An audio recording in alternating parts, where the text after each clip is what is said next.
cukup, nanti baru kita lanjut.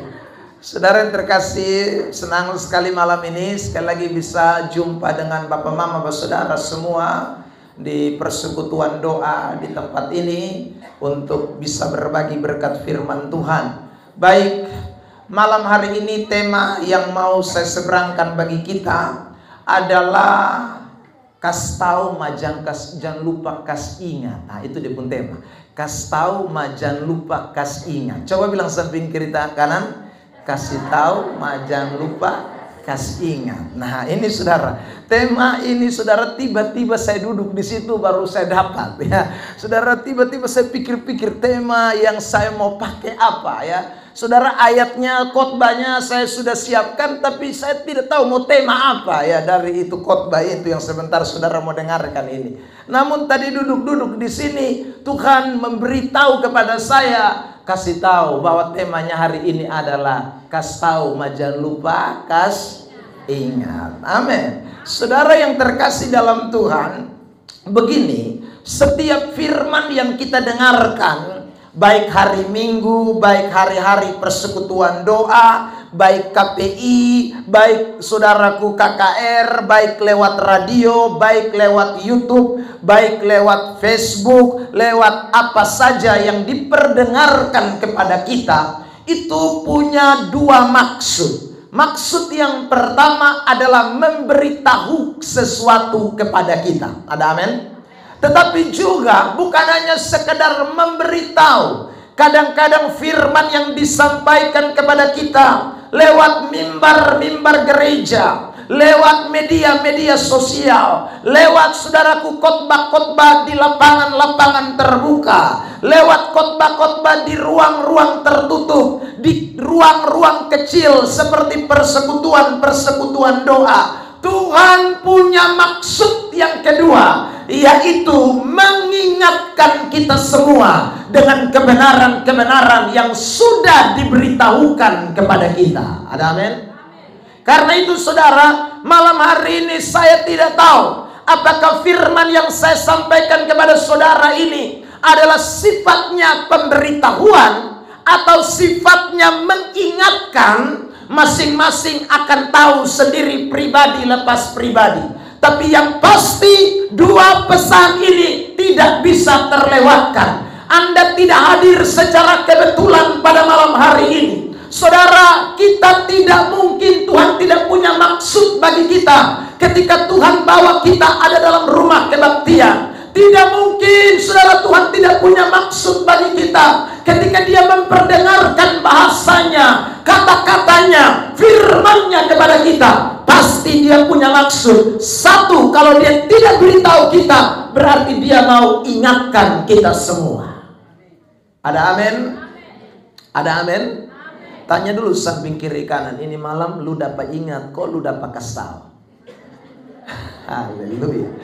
Ya, siap-siap saja ya, kalau saudara dikasih tahu ya, kasih telinga rohani untuk dengar firman. Amin. Saudara yang terkasih dalam Tuhan, kalau saudara diberitahu, maka sekali lagi buka hatimu yang terbaik supaya pemberitahuan tentang apa yang Tuhan mau sampaikan kepada kita malam hari ini tidak berlalu begitu saja. Kalau yang namanya dikasih tahu, itu berarti saudara yang terkasih dalam Tuhan, ada hal-hal yang kita tidak tahu sebelumnya, lalu Tuhan kasih tahu sama kita. Untuk apa Tuhan kasih tahu sama kita? Supaya yang kita tidak tahu, yang kita akhirnya menjadi tahu, kita kemudian mempraktekkan itu di dalam hidup kita. Kita mengerjakan itu di dalam hidup kita. Apa yang tadinya kita tidak tahu, sekarang Tuhan kasih tahu, supaya kita dapat melakukan apa yang Tuhan kasih tahu sama kita. Saudara yang terkasih dalam Tuhan, kadangkala mungkin kita sudah tahu, tapi karena banyaknya kesibukan, karena banyaknya saudaraku masalah, karena banyaknya tantangan yang kita hadapi, maka terkadang yang Tuhan sudah kasih tahu itu kita lupa, saudara. Tapi dengarkan baik-baik, waktu Injil disampaikan, waktu firman Allah disampaikan, Dia mau ingatkan kembali kepada kita, supaya kita mengingat kembali apa yang sudah diberitahukan kepada kita di waktu-waktu yang sebelumnya. Nah, Malam ini kita akan lihat satu topik kebenaran yang mau jadi pembahasan kita. 1 Korintus pasal 10 ayat yang pertama sampai ayat yang ke-11. Baik, saudara yang terkasih dalam Tuhan, mari kita mau lihat teks ini. Saya pikir Sepung Kakak Simon memainkan LCD, tapi ini malam LCD tidak ada. Jadi ya satu orang tetap stay baca ayat. Ya saudara yang terkasih dalam Tuhan, karena pasti ayat banyak, tapi kita akan bersama-sama mengikutinya. Baik, kita baca dulu 1 Korintus 10 ayat 1 sampai ayat 11. Kalau sudah temukan katakan amin. Baik, saya ayat ganjil, Bapak Mama Bapak Saudara ayat yang genap. Kita bersautan. Aku mau supaya kamu mengetahui saudara-saudara, bahwa nenek moyang kita semua berada di bawah perlindungan awan, dan bahwa mereka semua telah melintasi laut. Ayat 2. Mereka semua makan makanan rohani yang sama. Ayat 4.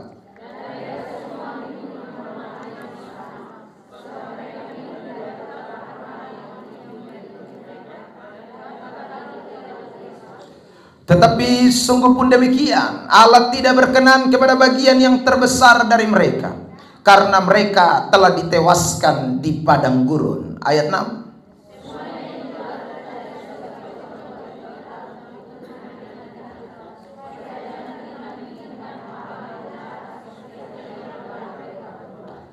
Dan supaya jangan kita menjadi penyembah-penyembah berhala, sama seperti beberapa orang dari mereka. Seperti ada tertulis, maka duduklah bangsa itu untuk makan dan minum, kemudian bangunlah mereka dan bersukaria.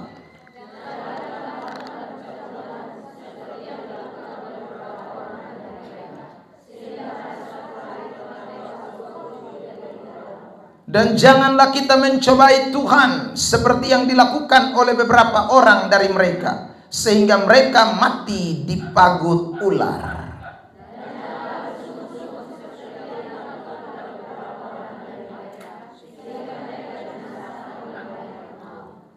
1, 2, 3. Semuanya ini telah menimpa mereka sebagai contoh dan dituliskan untuk menjadi peringatan bagi kita yang hidup pada waktu di mana zaman akhir telah tiba. Saudara, tema kita malam hari ini itu terlihat jelas tersirat di dalam ayat yang kita baca. Perhatikan ayat 1 kembali. Di sana ada kata supaya kamu mengetahui. Jadi saya ulang, sifatnya adalah saudaraku kasih tahu, mengetahui. Itu satu. Lalu ayat yang ke-6, mari kita perhatikan lagi. Ayat yang ke-6, semuanya itu telah terjadi sebagai contoh bagi kita untuk, sambung itu kalimat.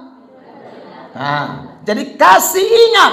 Jadi di ayat 1 bilang kasih tahu, di ayat 6 bilang kasih ingat. Lalu kemudian di ayat yang ke-11, mari kita lihat lagi ayat yang ke-11. Bersama-sama kita baca 1, 2, 3. Semuanya ini telah menimpa mereka sebagai contoh dan dituliskan untuk menjadi apa?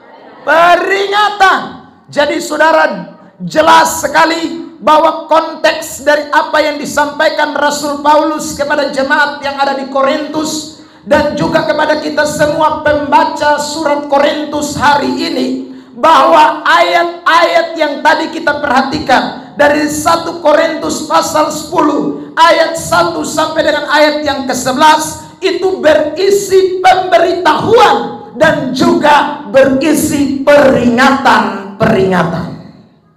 Ada amin? Saudara, dan itu jelas bagi saudara dan saya yang hidup di zaman ini. Kenapa? Ayat 11 tadi mengatakan, di mana zaman akhir telah tiba, semuanya ini telah menimpa mereka sebagai contoh, dituliskan untuk menjadi peringatan bagi kita yang hidup pada waktu di mana zaman akhir telah tiba. Jadi saudara, ini ayat jelas untuk saudara dan saya, kita semua yang hari-hari ini baca surat Korintus. Saudara mau di gereja apa saja, sinode apa saja, Yang pasti kita semua sedang diperingatkan dan diberitahu oleh ayat-ayat ini. Saudara yang terkasih di dalam Tuhan Yesus Kristus. Nah, sampai kapan Tuhan kasih ingat kita? Sampai nanti kedatangan Tuhan yang kedua kali. Karena bicara soal zaman akhir, itu mulai dari saudaraku sejak Yesus terangkat ke sorga sampai nanti Tuhan Yesus datang kembali, itu namanya zaman akhir. Jadi saudara, terus firman Allah mengingatkan.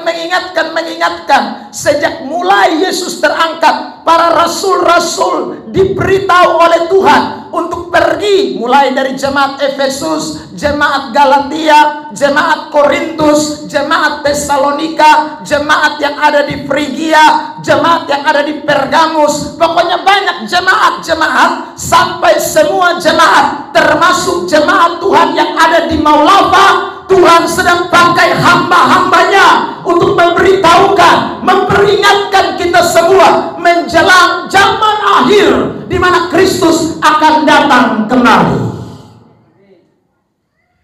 Ada amin? Bilang dulu samping kiri kanan, siap kosonde diingatkan. Saudara yang terkasih dalam Tuhan. Jadi mau sone mau, potong sone bisa hindari. Ada orang yang saudaraku di gereja di sini, lalu di sini main kas ingat, main kas tahu, main kas ingat, main kas tahu. Dia bilang, berpindah dulu. Lupi di sini juga sama. Di sini juga akan kas tahu lu, kas ingat lu, kas tahu lu, kas ingat lu. Karena lu memang hidup di zaman akhir. Kalau kamu memang mau jadi orang Kristen, di mana saja kita pasti selagi masih mau jadi orang percaya sampai Tuhan datang kembali, maka tidak ada kata kita tidak diingatkan dan tidak diberitahu oleh Tuhan. Ada amin? Bilang dulu samping kiri kanan. Makanya di gereja itu mesti siap. Mesti siap dikasih tahu. Ya. Jangan siap. Ya saudara, persekutuan doa tunggu siap dikasih tahu dan siap dikasih ingat. Saudara, karena di dalam ibadat tidak ada yang bilang tidak ada firman. Kalau ada firman, maka ini dua maksud Anda tidak bisa hindari. Saudara yang terkasih dalam Tuhan, itu pasti itu. Makanya saya heran ya, ada orang Kristen yang datang ibadat lalu bilang begini, macam kekotong anak kicisa, main hari lepas hari, omong kotong. Makanya lu datang gereja itu dia maksud itu. Kalau sana lu tahu salah datang gereja, tahu usah dengar firman. Karena fungsi dari kebenaran itu mengingatkan dan memberitahu kita. Semua yang hidup di zaman akhir akan terus dapat dengar, dapat tahu. Makanya saudara yang terkasih dalam Tuhan, di jemaat yang saya layani, saya bilang begini, lu mau lari di mana? Ya. Apalagi saudara yang terkasih dalam Tuhan, untuk saya yang khotbah, lu lari dari bepung gereja, bete palu di mana? Ya. Lu buka Facebook, ada muncul di sana. Lu buka YouTube, fight lu di sana. Lu lari di mana? Saudara yang terkasih dalam Tuhan. Ya karena memang ini saat di mana Tuhan kasih tahu kita. Ini saat di mana Tuhan memberitahu kepada gerejanya.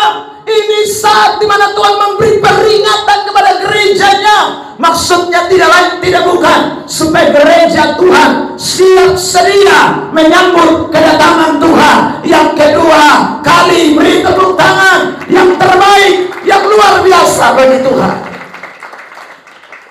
Saudara yang terkasih dalam Tuhan, saya ingin tunjukkan dulu ayat ini buat kita sekalian. Ayat terkenal nih, saudara, 1 Timotius pasal 3 ayat 16-17. Ini ayat terkenal buat kita. 1 Timotius pasal 3 ayat 16-17. Ya, dibacakan teks ini untuk kita sekalian. Saudara yang terkasih dalam Tuhan.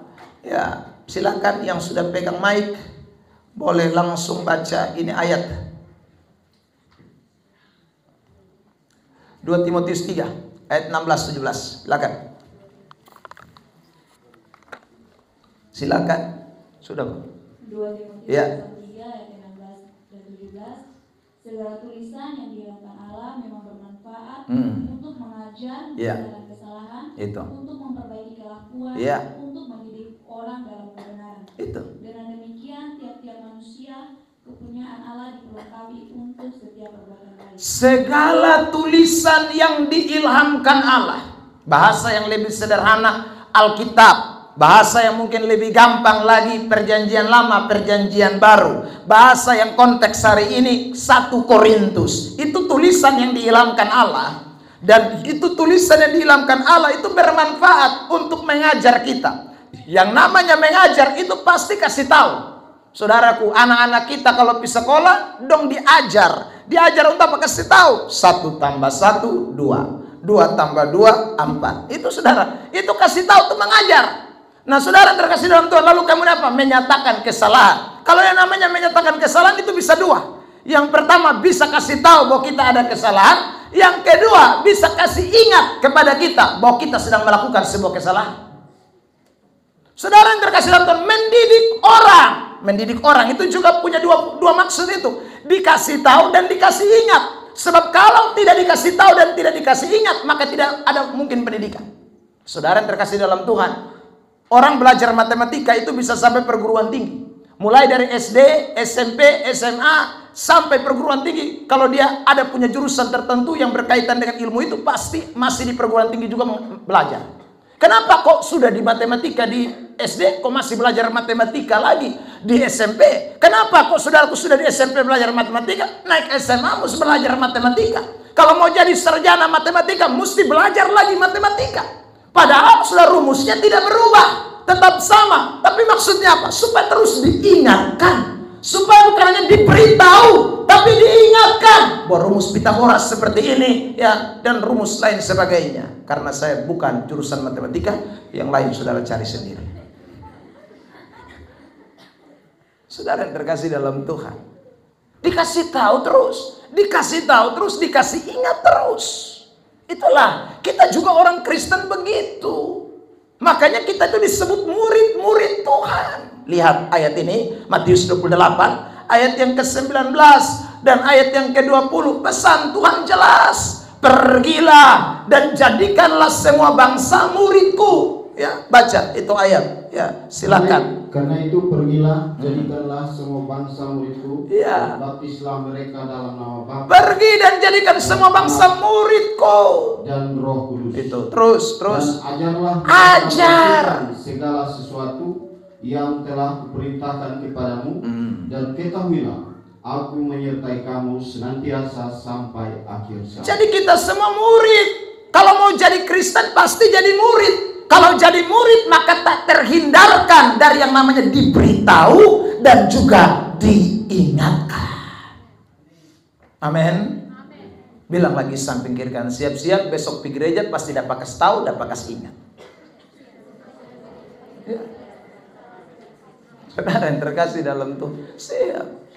Ini malam nih pendeta dong siap dong peluru dong. Untuk kasih tahu jemaat. Untuk kasih ingat jemaat. Saudara, itu memang tugas hamba Tuhan. Tidak bisa tidak. Efesus 4. Mari perhatikan. Mulai ayat 12. Di sana diberikan kepada kita 5 jawatan. Saudara. Dan fungsinya 5 jawatan itu begitu. Ya, untuk membawa orang Kristen tambah hari bertumbuh di dalam iman. Itu fungsi dari 5 jawatan. Lihat teks itu. Silakan dibacakan buat kita. Efesus 4 ayat 12. Ya. Efesus 4:12. Efesus 4 ayat 12. Ya. Untuk memperlengkapi orang-orang kudus. Itu terus. Bagi pekerjaan pelayanan. Ya. Bagi pembangunan tubuh Kristus. Ya. Memperlengkapi. Siapa yang disuruh memperlengkapi? Ayat 11. Mari lihat ayat itu. Silakan. Dan ialah Yang memberikan baik rasul-rasul maupun nabi-nabi, Rasul, nabi, baik pemberita Injil, penginjil, maupun gembala-gembala, gembala, pendeta, ketua majelis jemaat, pengajar. pengajar. Untuk apa itu? Ayat 12 tadi bilang untuk memperlengkapi kita. Kalau dikatakan memperlengkapi itu berarti ada kurang banyak.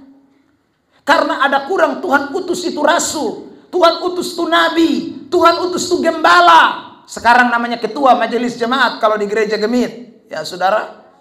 Saudara terkasih dalam Tuhan, Tuhan utus itu guru-guru, penginjil-penginjil, ya, evangelis-evangelis, ya, misionaris-misionaris. Untuk apa? Memperlengkapi. Dengan kata lain, kasih tahu murid-murid, kasih ajar, kasih ingat, supaya mereka bertumbuh, semakin lari, semakin dewasa, semakin berkenan kepada Tuhan. Dan kalau Tuhan datang kembali yang kedua kali, dia mendapati gerejanya, gereja yang sempurna, gereja yang siap diangkat, gereja yang siap menyongsong Tuhan sebagai mempelai laki-laki. Beri tepuk tangan yang terbaik buat Tuhan Yesus Kristus. Saya selalu bilang, Tuhan tidak mau datang jemput yang masih main kelereng. Tuhan tidak datang untuk jemput yang lagi lompat tali merdeka. Tuhan tidak datang jemput yang lagi sikidoka. Tuhan tidak jemput yang begitu. Maksudnya Kristen yang kanak-kanak. Tuhan mau Kristen itu dewasa. Makanya Tuhan utus hamba-hambanya untuk kasih tahu, kasih peringatkan lewat mimbar-mimbar gereja, lewat saudaraku KKR, KPI, IP, dan lain sebagainya, supaya jemaat Tuhan tidak kanak-kanak tapi bertumbuh dewasa untuk kemuliaan bagi nama Kristus. Sekali lagi tepuk tangan yang terbaik bagi itu. Bilang samping kiri kanan, buang tali merdeka.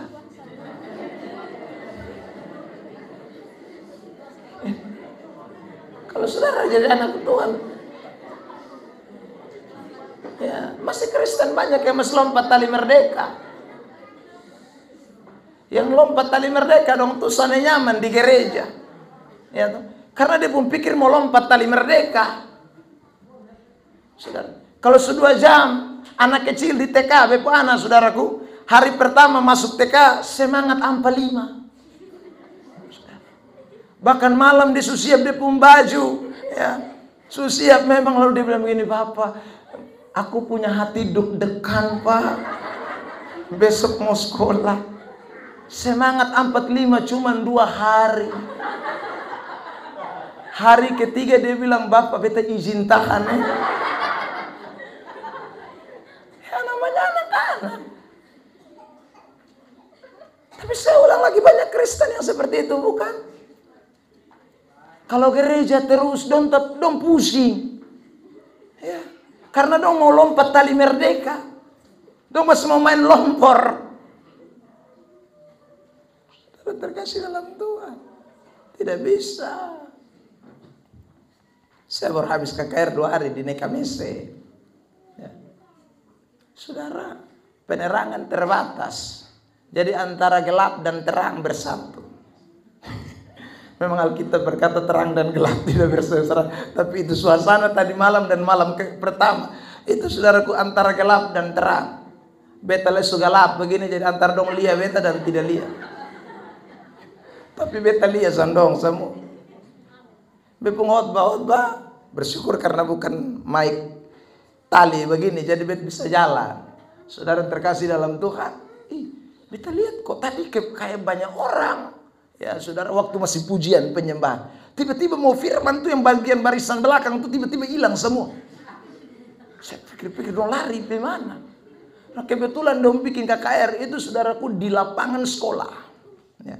Nah saudara terkasih dalam Tuhan, ternyata mereka bersembunyi di balik gedung sekolah. Maka saudara karena itu mic lepas, saya jalan sampai di belakang sekolah. Saya hoka satu-satu dari belakang sekolah.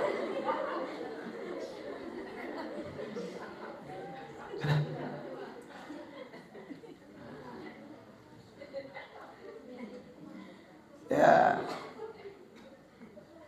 saudara bisa nanti nonton di YouTube dan Facebook saya. Istri saya bilang begini, Bapak, sampai beta yang pusing, syuting lu di gelap gulita sana, lu muka sudah melihat.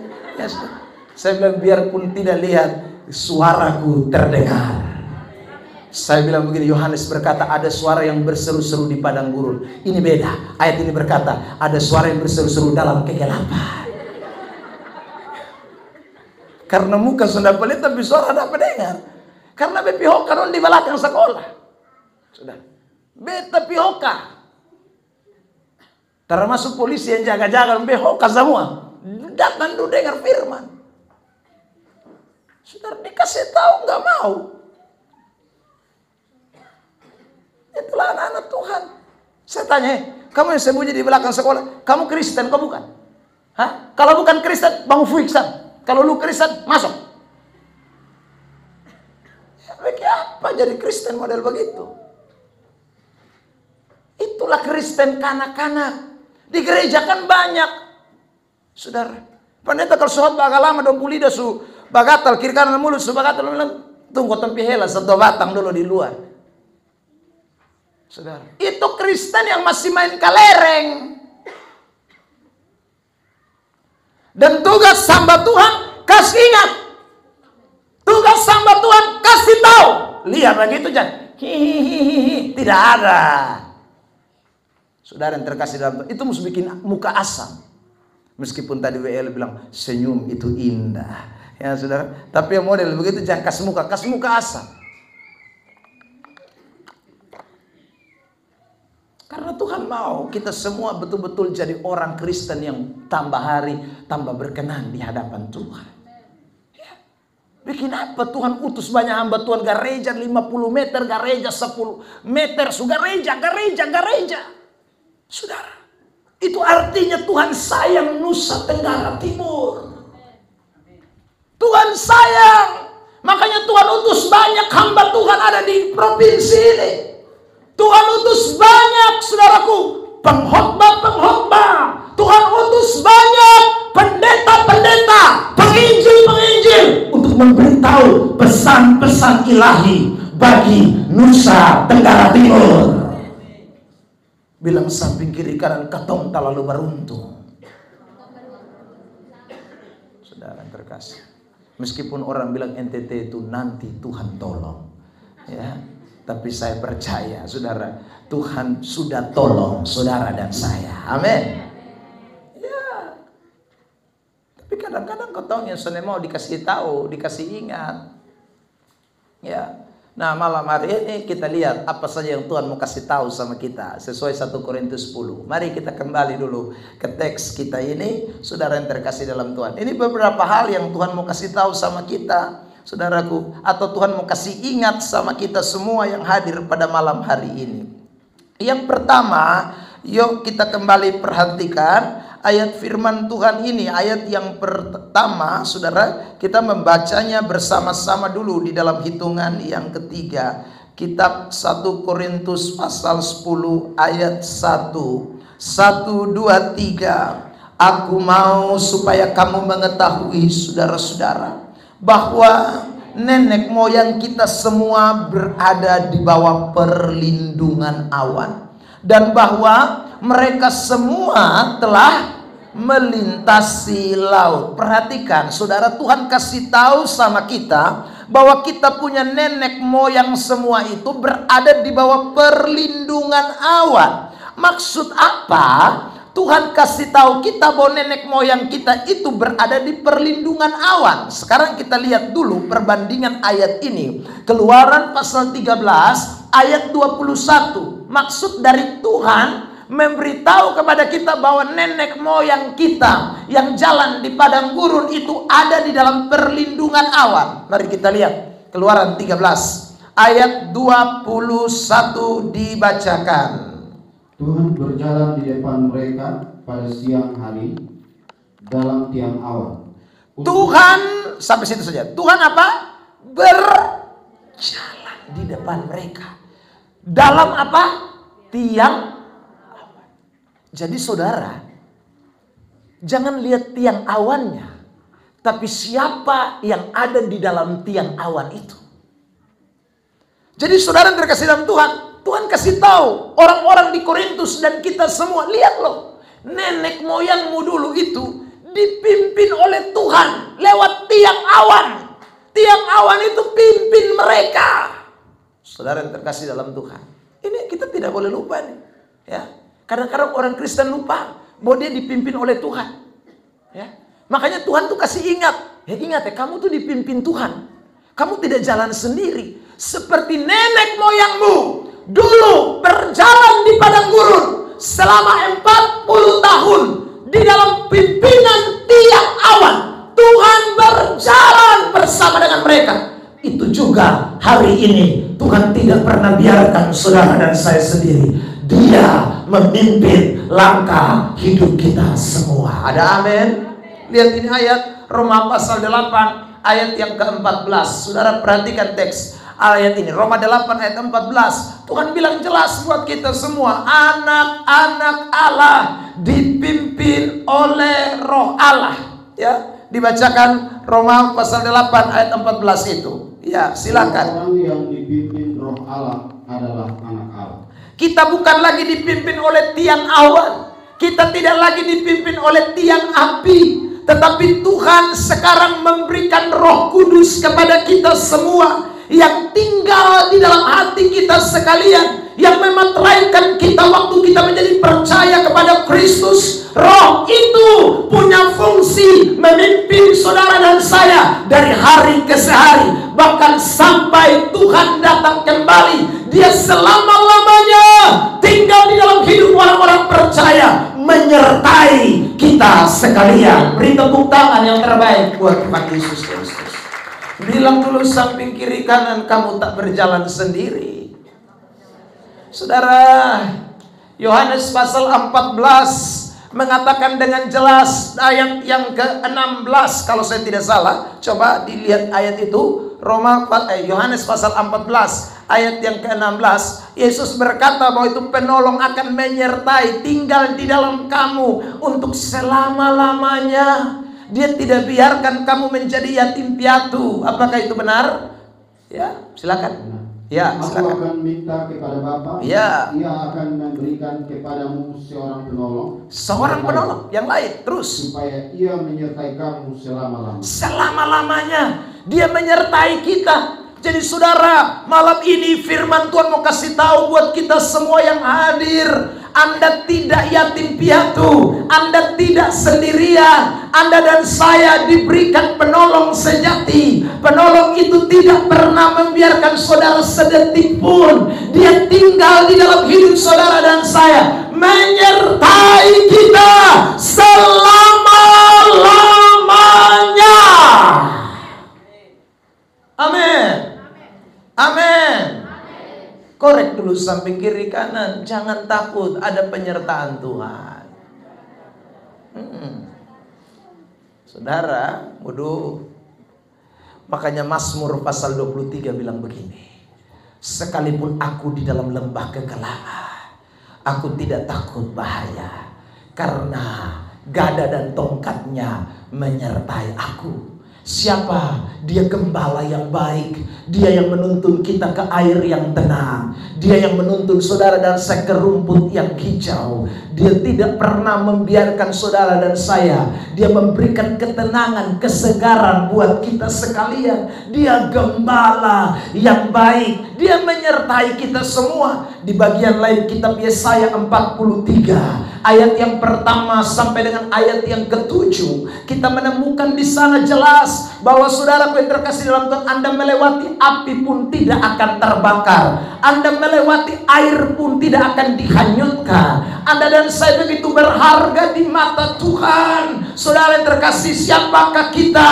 Alkitab berkata kita orang-orang yang sudah ditebus. Kita yang sudah ditebus, saudara yang terkasih dalam Tuhan, kita berharga dan Tuhan menyertai kita semua. Jadi kalau Tuhan pernah menyertai bangsa Israel di padang gurun selama 40 tahun, Tuhan yang sama juga yang menyertai kita hari ini. Bukan 40 tahun saja, tetapi sampai Tuhan datang kembali yang kedua kali, penyertaannya sempurna buat kita sekalian. Tepuk tangan yang terbaik buat Tuhan Yesus Kristus. Karena itu dengarkan baik-baik saudara. Jangan pernah berkata, Tuhan saya sendirian, saya tidak mampu Tuhan, karena saya sendirian. Ini masalah terlalu berat karena saya sendirian. Dengarkan baik-baik, kita tidak sendirian. Ada Tuhan penolong yang setia, yang beserta dengan kita semua. Ada amin.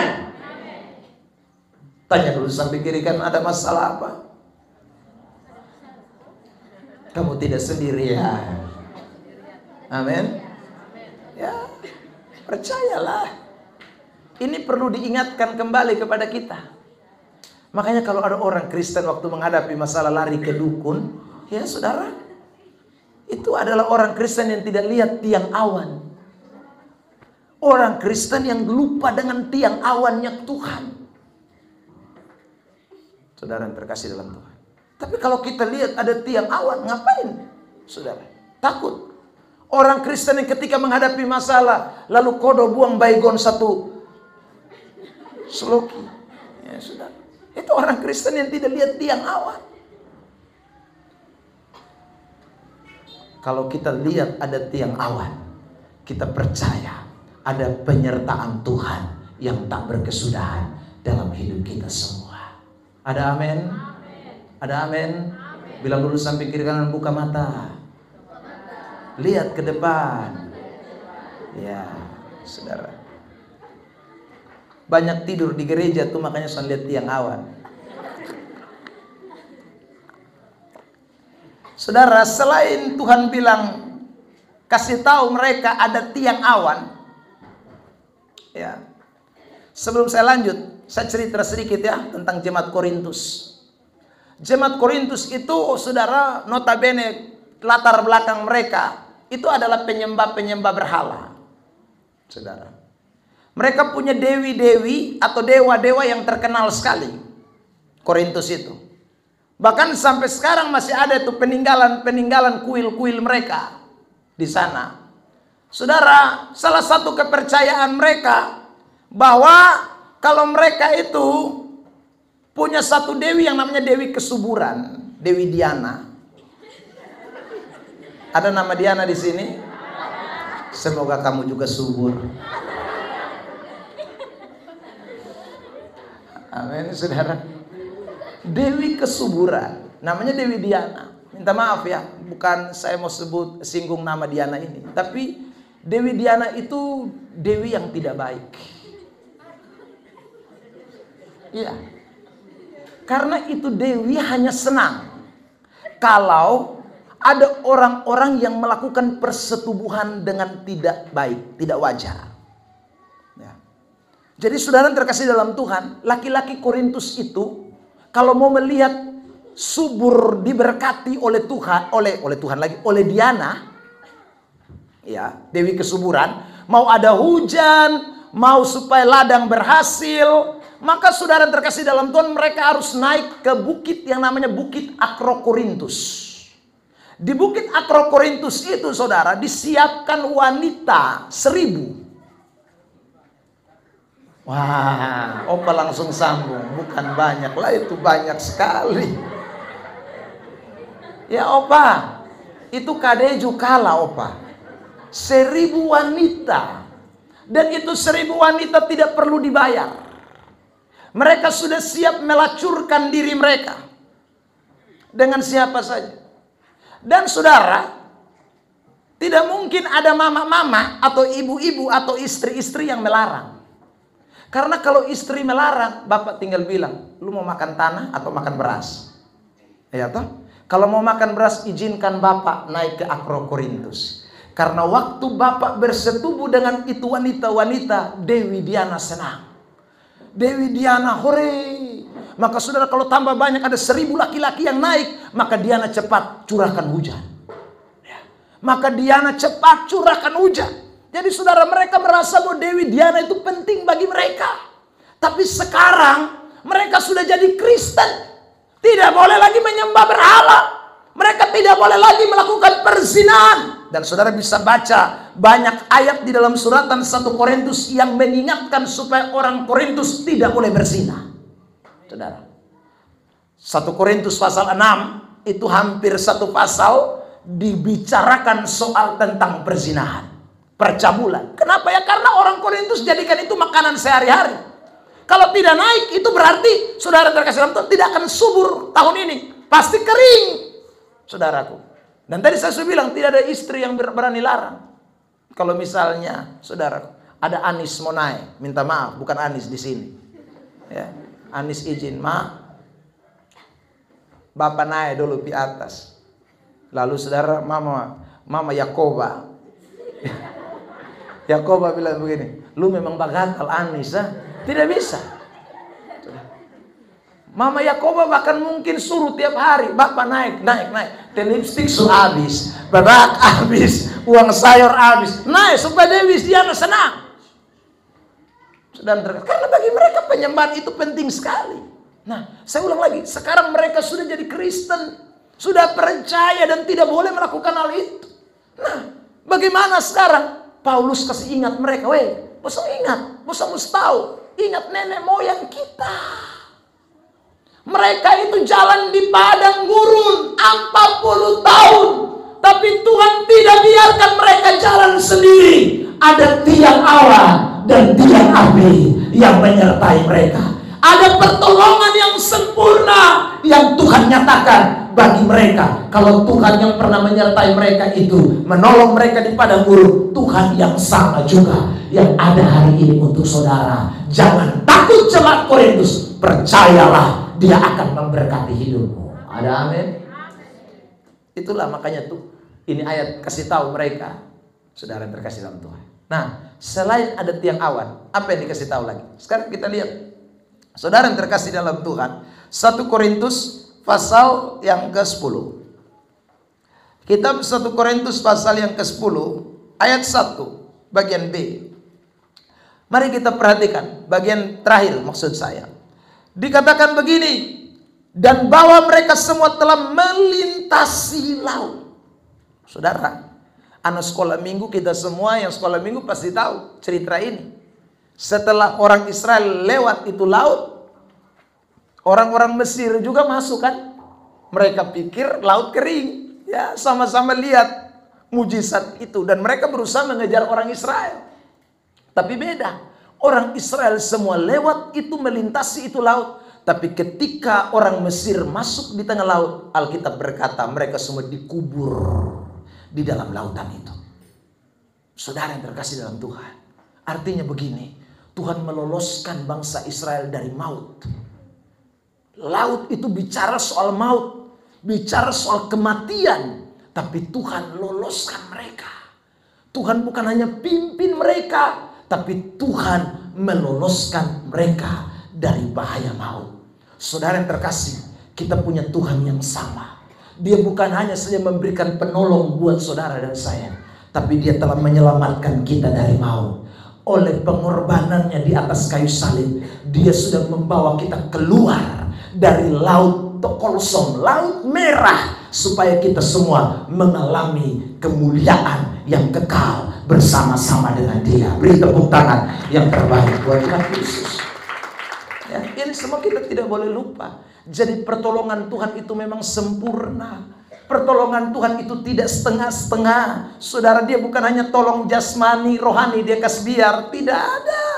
Tuhan itu tolong jasmani, tolong rohani kita. Kalau jasmani saja Dia tolong, kenapa rohani kita Dia tidak tolong? Saudara yang terkasih, kalau rohani kita Dia tolong, kenapa jasmani kita Dia tidak tolong? Bukankah lebih mudah menolong kita dari masalah dibandingkan menyelamatkan kita keluar dari neraka? Kalau yang sulit saja Dia bisa kerjakan kepada kita, yang mudah terlalu mungkin.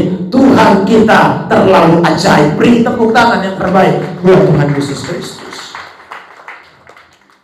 Amin. Bilang dulu samping kiri kanan, masih percaya Tuhan?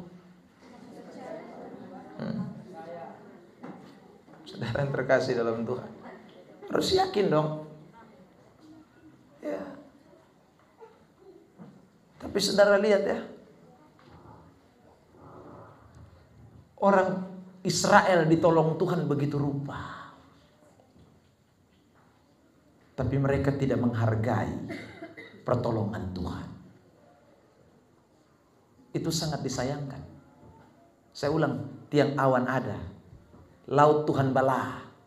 Bukan hanya itu, sekarang kita lihat lagi ayat 2. Saudara terkasih dalam Tuhan, ya, perhatikan ayat yang kedua dari kitab 1 Korintus pasal 10 ayat 2. Untuk menjadi pengikut Musa, mereka semua telah dibaptis dalam awan dan dalam laut. Saudara, lalu kemudian dikatakan ayat yang ketiga, dan ayat 4. Mereka semua makan makanan rohani yang sama, dan mereka semua minum minuman rohani yang sama. Sebab mereka minum dari batu karang rohani yang mengikut mereka, dan batu karang itu ialah Kristus. Sekarang saya tanya, Kristus itu baru ada di perjanjian baru atau sudah ada sejak perjanjian lama? Tolong jawab. Kristus itu sudah ada di dalam perjanjian baru ada di perjanjian baru atau sudah ada sejak perjanjian lama? Sudah ada sejak perjanjian lama. Hanya wujud nyata Kristus itu belum nyata. Kristus menyatakan diri dengan berbagai macam cara. Salah satunya batu karang yang keluar air. Ya, itu tuh di ayat mengatakan itu batu karang yang mengikuti orang Israel. Itu Kristus. Amin. Amin. Kalau perjanjian lama Yesus belum nyata saja dia bisa menyatakan perwujudannya dengan berbagai macam cara. Apalagi sekarang dia sudah datang ke dalam dunia ini dengan wujud gambar Allah. Saudara yang terkasih dalam Tuhan, dan apakah tidak mungkin bagi dia untuk melakukan sesuatu yang lebih hebat, yang lebih luar biasa? Saudara perhatikan, saya berikan satu contoh ini. Makanya Yesus bilang begini, kalau kamu percaya kepadaku, kamu tidak akan lapar lagi. Kalau kamu percaya kepadaku, kamu tidak akan haus lagi. Karena yang dulu saja, yang saudaraku masih tipologi, masih gambaran, aku menyertai orang Israel dengan batu karang itu. Apalagi sekarang, aku menyatakan diriku kepadamu. Yohanes 6, dia bicara soal dia adalah roti kehidupan. Yohanes 4, dia bicara soal dia adalah air kehidupan. Mari kita lihat itu teks-teks. Yohanes 6 lebih dulu, saudara yang terkasih di dalam Tuhan. Perhatikan ayat 31, 32. Ya, dibacakan buat kita. Yohanes 6, 31, 32. Ya. Moyang kami telah makan mana di padang gurun, seperti ada tertulis, mereka diberinya makan roti dari sorga. Terus ayat 32. Maka kata Yesus kepada mereka, aku berkata kepadamu, sesungguhnya bukan Musa yang memberikan kamu roti dari sorga, melainkan Bapakku yang memberikan kamu roti yang benar dari sorga. Ayat 58, perhatikan. 58. Ayatnya yang ke-58.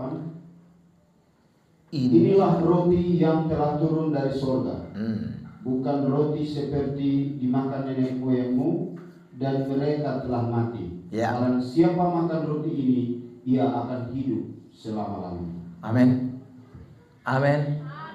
Siapa dia? Dialah Yesus. Roti kehidupan itu, saudara. Ya. Jadi sekarang kita bersyukur, saudara. Apalagi yang kita takutkan di dalam Tuhan. Hanya saya ulangi lagi, terkadang kita lupa dengan semua yang Tuhan nyatakan itu. Saya ulang lagi saudaraku, Tuhan kasih kita tiang awan, Tuhan kasih kita keluar dari laut, ya. Tuhan kasih kita roti sorgawi, Tuhan kasih kita air minum sorgawi, yaitu dirinya sendiri. Tapi banyak orang Kristen lupa. Karena lupa akan semuanya itu, akhirnya orang Kristen hidup di dalam kejahatan, hidup di dalam hal-hal yang melupakan Tuhan, hidup dalam kenajisan, hidup di dalam dosa. Saudara yang terkasih dalam Tuhan, itu karena mereka lupa semua kebaikan-kebaikan Tuhan. Orang kalau ingat kebaikan Tuhan, orang kalau mengingat semua apa yang Tuhan kerjakan di dalam hidupnya, seharusnya dia boleh terus hidup berkenan kepada Tuhan seperti yang Tuhan buat dalam dirinya. Tapi bangsa Israel menjadi peringatan, menjadi contoh tadi dikatakan buat kita, supaya kita jangan model sama seperti bangsa Israel yang sudah makan kenyang, yang sudah dipimpin oleh Tuhan, yang sudah mengalami bagaimana dibawa keluar dari maut, tapi justru tidak ingat apa yang Tuhan buat dalam hidup mereka. Lihat sekarang ayat-ayat selanjutnya dari 1 Korintus pasal 10 tadi. Saudara yang terkasih dalam Tuhan, ayat yang ke-6, perhatikan, kita baca bersama-sama. Saya mengajak jemaat untuk membacakan teks ini. 1 Korintus 10 ayat yang ke-6. Ya. Dalam hitungan ketiga, 1, 2, 3.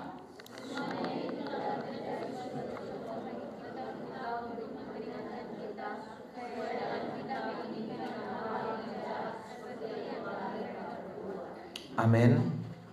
Amin. Amin. Bilang samping kiri kanan, semua yang Tuhan buat itu kasih ingat kita,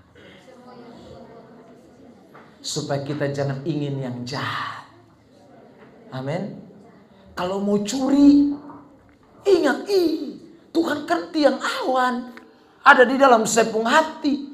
Saudara yang terkasih dalam Tuhan, kalau mau selingkuh, ingat, dulu saya ini sebenarnya otos tabrak mati, ma Tuhan keselamat beta. Dulu sebenarnya beta ini, saudaraku, jatuh di sumur waktu masih kecil. Ma ontong bet minum air setengah perut sunai. Ma Tuhan tolong, makanya beta akhirnya hidup. Ingat, kalau mau selingkuh itu ingat memang. Amin. Ya, saudara terkasih dalam Tuhan, ingat apa yang Tuhan buat kepada kita, maka saudara tidak akan melakukan kejahatan. Tapi Israel lupa. Makanya orang Kristen, saudara terkasih dalam Tuhan, ya PD Bethesda bisa duluan karena don jupi ibadat. Ya, saudara besok tahu. Yang bukan PD Bethesda duduk diam, jangan sampai bertariak kembali. Saudara, karena lupa kebaikan Tuhan. Orang kalau ingat Tuhan pun baik, dia takut. Mau selingkuh, Tuhan ada di dalam. Tuhan bukan lagi kayak dulu tiang awan. Sekarang Tuhan ada dalam bepu hati. Ada Roh Kudus. Ya saudara, mau pelok selingkuhan, ini ada Tuhan. I'm sorry, you know, ya kan begitu. Saudara, tapi orang yang lakukan kejahatan itu karena memang Tuhan dia rasa sudah ada dalam bepu hidup. Orang yang melakukan kejahatan, yang korupsi, yang cekek mabok, ngomong ini, itu karena saudara ingat ada Tuhan yang kasih tolong dia. Saudara, padahal dulu suhela step, Tuhan tolong, makanya dia ganteng. Padahal kalau dek mama cerita, atau dek mama bilang, ini anak ini dulu hela step, bapak, waktu umur 9 bulan. Kasih ingat dia mama. Ya. Saudara, kadang-kadang kita lupa Tuhan punya kebaikan-kebaikan. Sama seperti bangsa Israel. Makanya saudara, malam hari saya ulang, saya mau kasih, bukan hanya kasih tahu firman Tuhan ini, tapi mau kasih ingat kita semua. Supaya kita jangan melakukan kejahatan. Ini firman ini kasih ingat kita. Saudara, lihat. Selain dong mulai lakukan kejahatan, ayat berikut, ayat 7. Saudara, ini lihat, ini ayat mengatakan. Mari kita lihat itu ayat 7. Ya, dibacakan buat kita 1 Korintus pasal 10 tadi, ayat 7. Dan supaya jangan kita menjadi penyembah-penyembah berhala, sama seperti beberapa orang dari mereka, seperti ada tertulis, maka duduklah bangsa itu untuk makan dan minum, kemudian bangunlah mereka dan bersuka. Itu penyembah-penyembah berhala itu, saudara. Ya, mereka hanya urus makan, minum, pesta pora, bersukaria. Ini maksudnya pesta. Jadi saudara kalau baca Alkitab itu, lihat ya, penyembahan berhala tuh, pesta pora tuh dimasukkan ke dalamnya. Ya. Karena model-model pesta pora itu sama dengan orang yang menyembah berhala. Saudara lihat kan, orang kalau subah goyang itu dia kayak kesetanan. Susah tahu diri lah. Orang itu makanya yang tukang pesta dong tuh. Saudara, dia kayak gila-gila mengong setengah.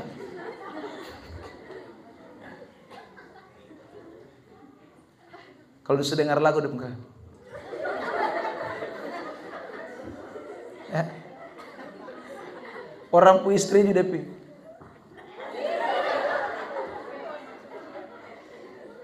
Saudara.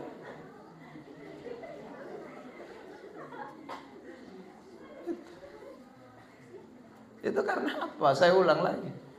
Ya orang kalau sudah ingat pertolongan Tuhan, sudah ingat kebaikan Tuhan, habis hidup ini, saudara.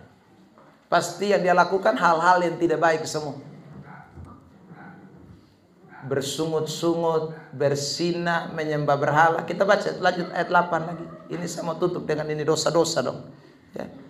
1 Korintus 10 ayat 8. Janganlah kita melakukan percabulan seperti yang dilakukan oleh beberapa orang dari mereka. Itu. Terus sehingga pada suatu hari telah tewas 23. 23 Tiga itu orang. juga masuk neraka. Jadi lu mesti baca.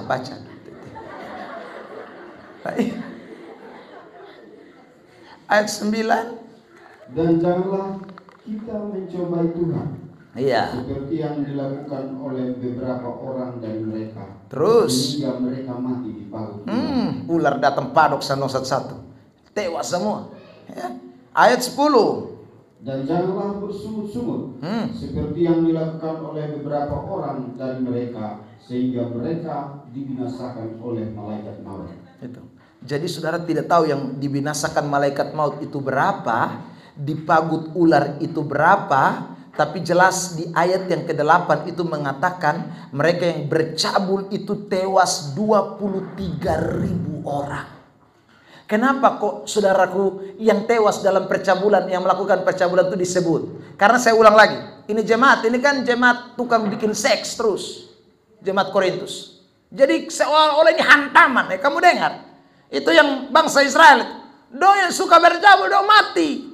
Bukan sedikit. Ayat Alkitab tadi mengatakan 23.000. Neraka rame memang.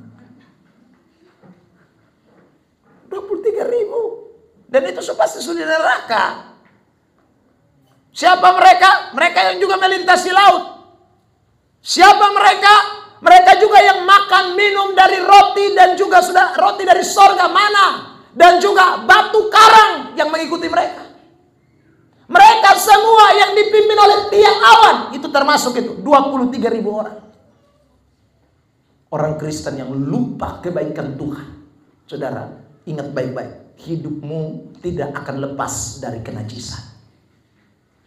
Makanya malam ini Tuhan mau kasih tahu kita, sekaligus ingatkan kita, supaya jangan pernah lupa kebaikan Tuhan dalam hidup ini. Ada amin? Ada amin? Bilang samping kiri kanan, kasih tahu dan jangan lupa kasih ingat. Ini malam saya kasih tahu dan saya kasih ingat saudara. Tapi saya titip pesan sebagai hamba Tuhan. Kalau engkau ketemu orang di luar sana, mungkin suamimu, mungkin istrimu, mungkin anak-anakmu, mungkin orang tuamu, mungkin tetanggamu, keluarga satu marga, satu fam, satu suku, tolong kasih tahu dan kasih ingat mereka bahwa Tuhan tidak pernah kompromi. Tuhan tidak pernah main-main bagi orang yang melupakan pertolongan Tuhan. Ingat pertolongan Tuhan supaya kamu tidak melakukan kejahatan. Ingat pertolongan Tuhan supaya kamu tidak menyembah berhala. Ingat pertolongan Tuhan supaya kamu tidak hidup dalam percabulan. Ingat pertolongan dan kebaikan Tuhan supaya kamu tidak bersungut-sungut dan hidupmu boleh berkenan kepada Tuhan. Kalau Tuhan datang kembali, Dia akan berkata, "Sabaslah hai hambaku yang setia, hambaku yang baik, masuklah dan akan nikmati perjamuan kawin bersama-sama dengan aku." Tepuk tangan yang terbaik buat Tuhan Yesus Kristus. Ada amin. Tuhan kiranya memberkati kita semua pada malam hari ini. Pemain musik maju ke depan. Kita mau bersyukur buat firman Tuhan. Haleluya.